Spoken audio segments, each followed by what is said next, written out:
My parents told me we can't afford the beach house this year. 2 weeks later, I saw photos of them and my siblings in a private villa. Then they called me for help with their rental problem. But I had a surprise waiting for them. We just can't afford the beach house this year, Sarah. Times are tough. My mother's voice crackled through the phone, laden with what I now knew was fake concern. Your father's business isn't doing as well as we hoped. I sat in my Manhattan apartment, staring at the calendar where I'd already blocked off the last 2 weeks of July, our family's traditional beach house vacation time for the past 25 years. The same vacation I'd already taken time off work for. The same one I've been looking forward to all year. My name is Sarah, and at 32, I was about to discover just how deeply family betrayal could cut. Are you sure? I asked, trying to keep the disappointment from my voice. I could help with the costs. I know how much this tradition means to everyone, especially to me. I thought, remembering all the summer spent at our Hamptons beach house, the memories stretching back to when I was just a little girl building sandcastles with my siblings. Oh, honey, no, Mom replied quickly. We couldn't possibly take your money. It's better if we all just skip it this year. Your brother Michael and Emma have already agreed it's for the best. I should have caught the slight hesitation in her voice when she mentioned my siblings. Should have noticed how she rushed through their names, but I was too busy trying to process the loss of our annual family gathering. Right, I said finally. Well, maybe we can plan something smaller later in the year. Of course, darling. Listen, I have to run. Your father needs me to help him with some paperwork. We'll talk soon. The call ended abruptly, leaving me with a nagging feeling that something wasn't quite right. I brushed it off, attributing it to my general disappointment. After all, what other explanation could there be? 2 weeks later, I found out exactly what other explanation there could be. I was mindlessly scrolling through Instagram during my lunch break when I saw it. A photo posted by my younger sister, Emma. My sandwich fell from my suddenly numb fingers as I stared at the image, my entire family lounging on our beach house deck, drinks in hand, a golden sunset behind them. Perfect start to our annual family vacation. Family time. The sunset. The timestamp showed it had been posted just hours ago. They hadn't canceled the trip. They had just canceled me. My hands shook as I scrolled through more photos. There was Michael manning the grill, Dad opening a bottle of champagne, Mom arranging her signature seashell centerpiece on the outdoor dining table. Another post from Michael. Nothing better than tradition. Annual family beach vacation in full swing. The word family felt like a slap across my face. I sat there, my untouched lunch growing warm as years of subtle exclusions and dismissals suddenly clicked into place. The forgotten invitations to weekend brunches, the family dinners I heard about after the fact, the group photos where everyone seemed to know about the color coordination except me. But this was different. This was our beach house tradition, the one thing I thought was sacred. The beach house had been in our family since before I was born. My grandfather bought it as a surprise for my grandmother in 1965, and it had been our summer gathering place ever since. I learned to swim in that ocean, had my first kiss under that boardwalk, and celebrated every major milestone with family dinners on that deck. I pulled up my mother's number, then stopped. What would confronting them accomplish? They had already shown me exactly where I stood on their priority list. Instead, I opened my laptop and started searching through old emails. There had to be a reason they felt so confident in excluding me, and I was going to find it. 3 hours later, I had my answer, and it made my blood run cold. Last year, when the family trust was being restructured after Grandpa's death, I'd signed a stack of papers Dad had brought to my office. Just routine stuff, he'd said, making sure everything's properly organized for tax purposes. I trusted him. Why wouldn't I? He was my father, a successful real estate developer who'd always handled the family's financial matters. So I'd signed where he pointed, not bothering to read the fine print. Now, looking at the copy I finally dug out of my files, I realized what I'd actually signed. A document transferring my share of the beach house ownership to a family LLC controlled by my parents. My hands clenched around the paper. They had planned this, probably for months. Get me to sign away my rights. Then slowly edge me out of family gatherings until I was nothing more than a distant relative they had to tolerate at major holidays. But they had made one crucial mistake before my grandfather passed away. He pulled me aside during his last Christmas with us. Sarah, he said, his voice weak, but his eyes sharp as ever. I've left something for you with Harold. Promise me you'll go see him if anything feels wrong with the family. Harold Mason was my grandfather's lawyer and, more importantly, his closest friend. I dismissed the conversation at the time, assuming it was just the ramblings of a dying man. Now I wondered what exactly my grandfather had seen coming. I called Harold's office immediately. Sarah Mitchell for Harold Mason, I said when his secretary answered.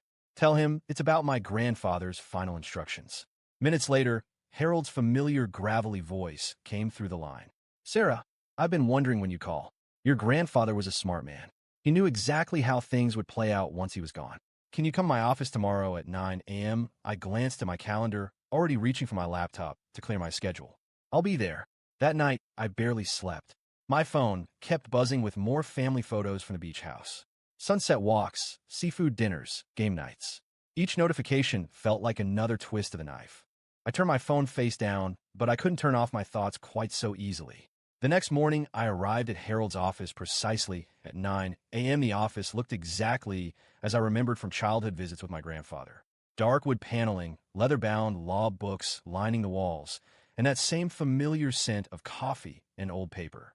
Harold stood as I entered, his tall frame slightly stooped now with age, but his blue eyes as sharp as ever. Sarah, he said warmly, you look just like your grandmother. He gestured for me to sit, then walked to his safe. Your grandfather left this for you, he said, returning with a thick envelope along with very specific instructions about when to give it to you. I took the envelope with trembling hands. Inside was a letter written in my grandfather's distinctive scrawl, along with several legal documents. My dear Sarah, the letter began, if you're reading this, then what I've feared has come to pass. Your father has always been ambitious, and your mother too easily swayed by his dreams of legacy and status.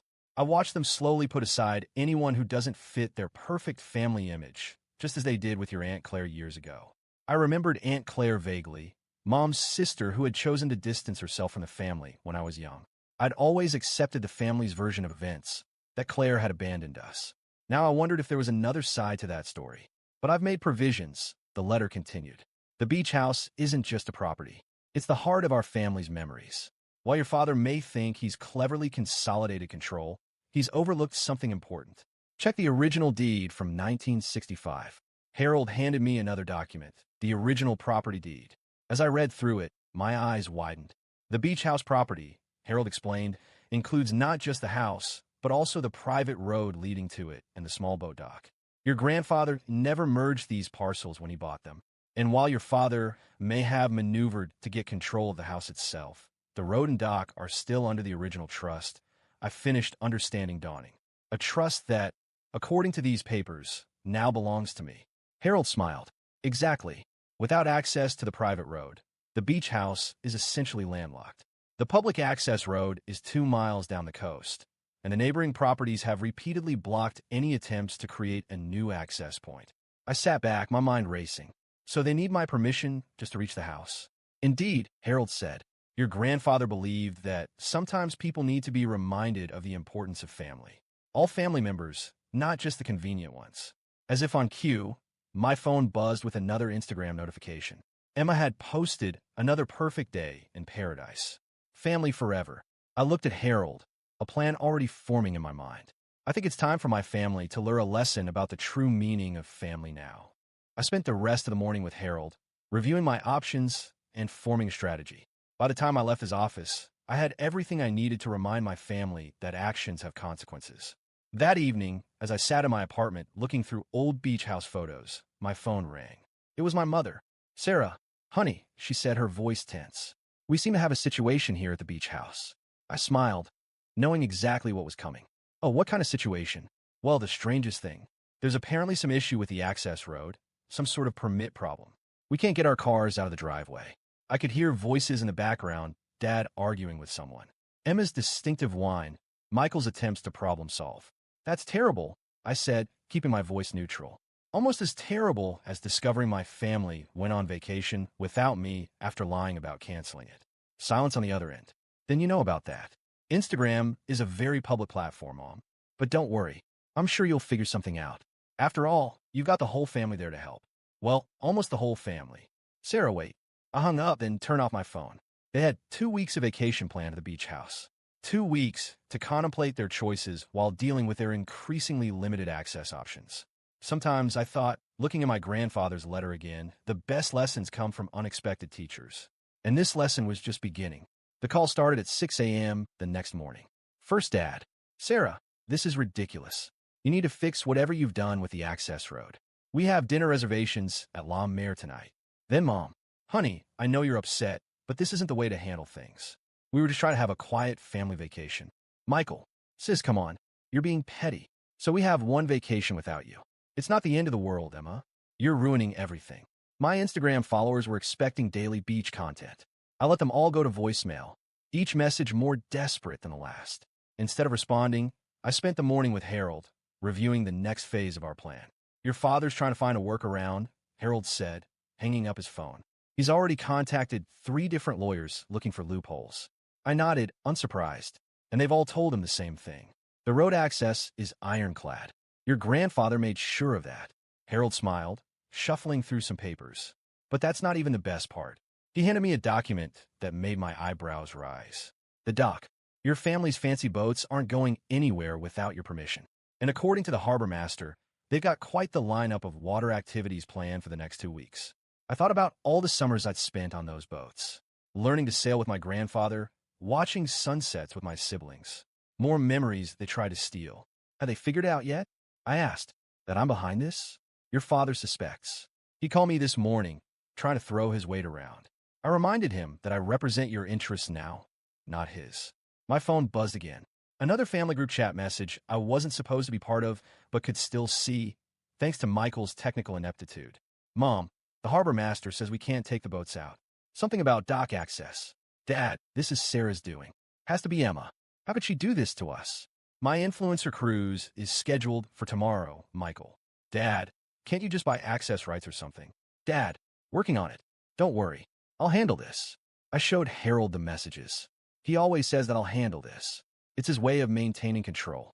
Well, Harold said, eyes twinkling, he's welcome to try, but your grandfather built this plan to be airtight. The only way they're getting access is through you. By day 3, the situation at the beach house had reached a breaking point. Without road access, they couldn't get their cars out to go shopping, visit restaurants, or attend any of their planned activities. The dock restrictions meant their boats sat uselessly in their slips. Even their grocery deliveries were being held at the main road, forcing them to walk 2 miles in the summer heat to retrieve them. Emma's Instagram stories had shifted from perfect family vacation to increasingly frantic updates about being stranded in paradise. Michael's wife was threatening to call her parents to come rescue them. Mom had resorted to hourly texts, alternating between guilt trips and attempts at reconciliation.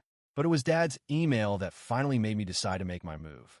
This childish behavior ends now, the email read. Sarah, you're trying to prove a point. Message received, but you're only hurting yourself. If you continue this ridiculous power play, you'll force me to take more permanent measures regarding your position in this family.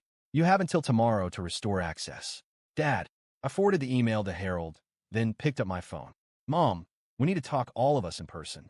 Oh, thank goodness, she breathed. Yes, of course. When I be there in 2 hours. Make sure everyone's present. The drive to the beach house felt surreal. How many times had I made this trip, excited for family time ahead? Now, I was driving in a battle, armed with truth instead of beach toys. When I pulled up to the access gate, I saw them all gathered on the deck, watching me. I used my key, the one thing they couldn't take away, to open the gate and drive through. The humidity hit me as soon as I stepped out of my car, thick and heavy like the tension in the air. Dad stood at the top of the deck stairs, trying to project authority despite his rumpled vacation clothes. Finally ready to be reasonable? He asked as I climbed the stairs. I didn't answer until I reached the deck, taking in the scattered evidence of their disrupted vacation. Empty wine bottles, half-played board games, phones plugged into every available outlet as they desperately sought entertainment without their usual activities. I thought we should all talk, I said, looking at each family member in turn.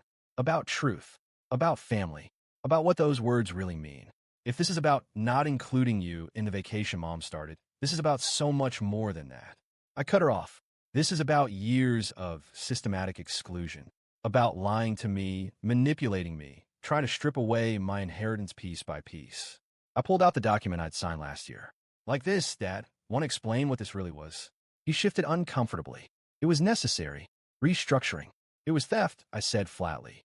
You tricked me into signing away my rights to the house, just like you've been trying to trick me out of every other part of this family. That's not fair, Emma protested. You're always so busy with work, never making time for family things. Really? I pulled out my phone, scrolling through my calendar like the 3 family dinners last month I was never told about, or Michael's birthday lunch, or the weekend planning meeting for this vacation. Silence fell over the deck. But you know what? I continued. You all made one crucial mistake.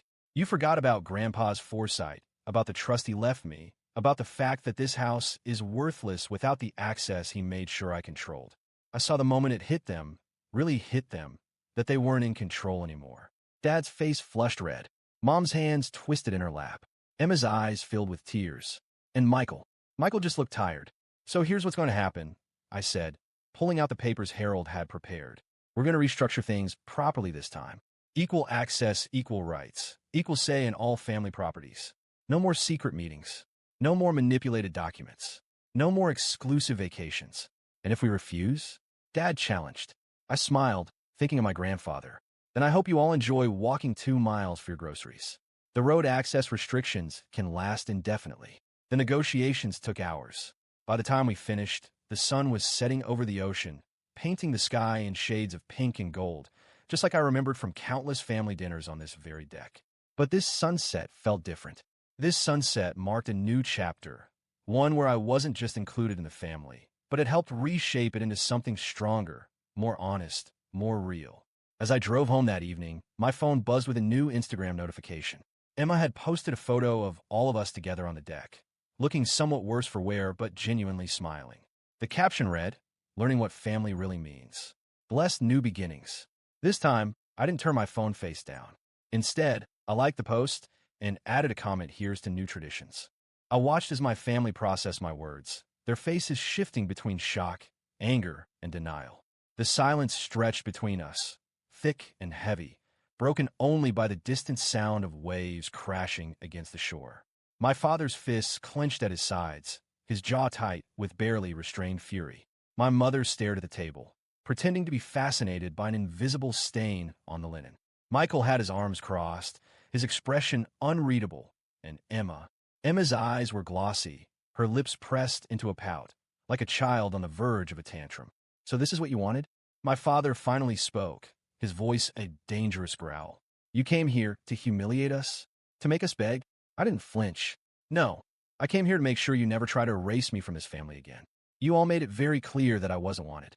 You lied to me. You stole from me. You decided I wasn't part of the family when it suited you. But now that you need something from me, suddenly I'm madder again. I'm not playing this game anymore." "You're overreacting," Emma whined, throwing her hands up. "It was just one vacation. Why are you making such a big deal out of this?" I let out a humorless laugh. "One vacation? Then why lie? Why forge documents to take away my rights to this house? Why systematically exclude me from everything? This isn't just about a trip to the beach, Emma. This is about years of manipulation and betrayal." Michael sighed, rubbing his temples. "Okay, Sarah, we get it.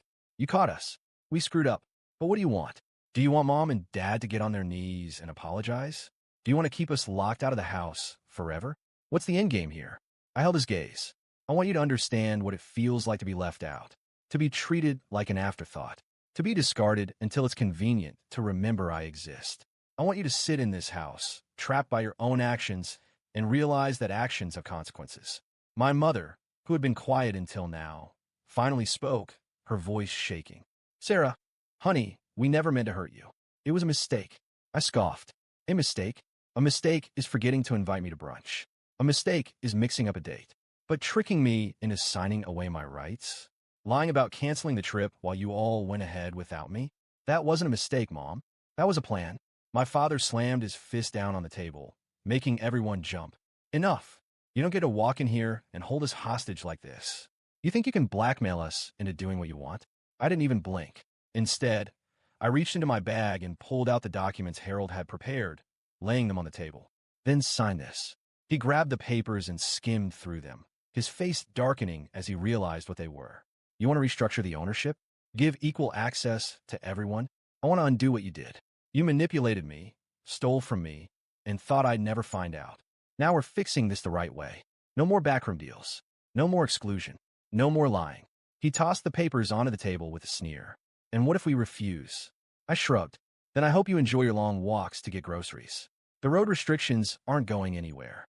My mother looked at me with pleading eyes. "Sarah, this isn't fair." I laughed. A amused laugh. Fair? You erased me from this family. You stole my inheritance. You lied to my face. And now that you're feeling just a fraction of what I felt, you want to talk about fairness? Emma let out a dramatic sigh. You're ruining everything. Do you know how many brand deals I had lined up? My influencer cruise is tomorrow. I was supposed to post daily content, and now I'm stuck here with nothing. I raised an eyebrow. Oh, I'm sorry. Your biggest concern is that you can't post beach pictures? That must be so hard for you. My father was shaking with anger. You think you can force us to sign? We'll find another way. I unlocked my phone and pulled up an email. Go ahead. Try. Because I already have my way. I turned the screen toward him. Harold and I have put together a full legal case. If you don't sign, we take this to court. And imagine what that will do to your reputation, Dad. A real estate mogul who defrauded his own daughter? Think your investors will like that? His face went pale. Silence settled over the deck. My mother stared at the papers, her hands shaking. Michael refused to look at me. Emma glared at me like I had personally ruined her life. They knew they had lost. You have until tomorrow morning to sign, I said, my voice even, or I'll see you in court. Without waiting for an answer, I grabbed my bag and walked toward my car. But before I could get in, I heard my mother's voice behind me. Sarah. I stopped but didn't turn around. What? I'm sorry. I closed my eyes for a moment. I had waited years to hear those words, but now they meant nothing. I got in my car and drove away. When I got home, my phone buzzed. A message from Harold. Your father just called me. They want to meet tomorrow to sign the papers. I smirked as I set my phone down. They had tried to erase me, betrayed me, but now I had the power. And this time, things would be done my way. I walked out of that house without looking back. My car glided down the coastal road, the ocean stretching out beside me, but my mind was racing. Revenge tasted sweet, but it was incomplete. Getting them to sign those papers was just the beginning. My family needed to learn, once and for all, that I was not someone they could manipulate, discard, and expect to come crawling back when it suited them. The next morning, as promised, I returned to the beach house. I arrived early, before anyone had the chance to change their minds or try to find a loophole. Harold was with me, the documents ready. When I stepped onto the deck, the atmosphere was different. The arrogance was gone. The confidence that they controlled everything had evaporated. My mother sat on the couch, staring at her hands, her face drawn with regret. Real or fake, I couldn't tell. My father stood stiffly, his arms crossed like a man, trying to cling to the last shreds of his dignity. Emma slouched in a chair, scrolling through her phone, her lips pressed into a deep pout, like a spoiled child denied a toy. Michael looked exhausted, defeated, as if he had accepted the inevitable. Good morning, Harold greeted, breaking the silence. Let's get this settled quickly. No one responded. My father grabbed the pen first, signing with stiff, aggressive strokes. Then my mother, who sighed heavily before scribbling her name. Michael signed next, wordlessly. Emma was the last. This is ridiculous, she muttered, snatching the pen and scribbling her name as if it personally offended her. What was ridiculous was what you all did to me, I said coldly. Harold collected the documents, reviewed everything, and handed me my copy. It's done, he said, satisfied.